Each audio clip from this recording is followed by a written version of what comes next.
A grand felicitation ceremony, Abhinandan Samaroh, was organized by the Sanskritik Gaurav Sansthan in the boardroom at the Constitution Club of India, located in New Delhi.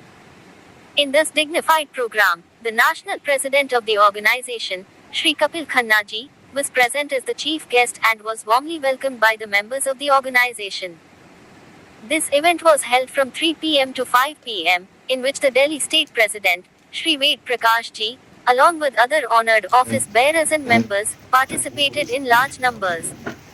Through this program, the organization's objectives and commitment to cultural values were reiterated, and all the members present appreciated the leadership of Shri Kapil Khanna ji. मूलभूत संस्कार हमें हमारे कर्तव्यों के बारे में ध्यान दिलाते हैं।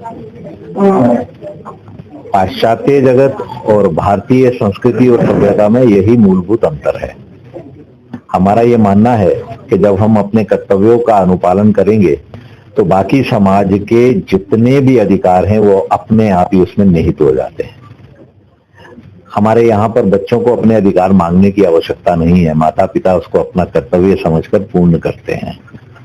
हमारे यहाँ पर माता पिता को भी चिंता नहीं है कि उनके कर्तव्यों के, उनके अधिकारों के बारे में उनको कुछ चिंता करनी है या उसको मांगने की आवश्यकता है। बच्चे उसको अपना मूलभूत कर्तव्य मानते हैं, अपना धर्म मानते हैं।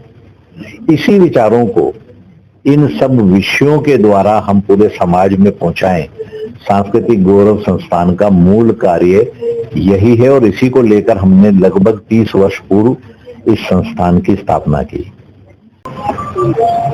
आज सर्वप्रथम मेरे बारे में, मेरा नाम वेद प्रकाश है।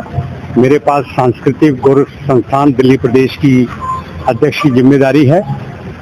आज हमने, हमारे राष्ट्रीय अध्यक्ष हैं माननीय श्री कपिल खन्ना जी, तो बहुत सारी सामाजिक और धार्मिक संस्थाओं का नेतृत्व कर रहे हैं, समाज को एक नई दिशा प्रदान कर रहे हैं, भारत के सांस्कृतिक गौरव के उत्थान के लिए असीम प्रयास कर रहे हैं। तो आज हमने जो हमारी दिल्ली प्रदेश की सांस्कृतिक गौरव संस्थान की यूनिट है, उन्होंने अपने माननीय केंद्रीय अध्यक्ष जी के अभिनंदन का कार्यक्रम यहाँ रखा था बोर्ड रूम में। तो हमारी आज की संख्या लगभग बहुत सीमित संख्या में मैंने डेलीगेट आमंत्रित किए थे, तो तकरीबन 30 के करीब हमारी डेलीगेट यहाँ उपस्थित थे। सांस्कृतिक गौरव संस्था का गठन 1997 में माननीय अशोक सिंघल जी और भारतेंदु प्रकाश सिंघल जी के प्रिय है। मैं सांस्कृतिक गौरव संस्थान से कुछ वर्षों से जुड़ा हुआ हूँ और संस्कृति के गौरव के लिए कार्य करते हैं। तो संस्कृति का संरक्षण करना, उसका गौरव करना हमारा परम ध्येय है, क्योंकि आप ये जानते हैं कि संस्कृति ही भारतीय राष्ट्र राज्य की अनंत काल के लिए जीवंत आत्मा है और यहीं से संस्कृति के लिए सांस्कृतिक गौरव संस्थान का कार्य शुरू होता है।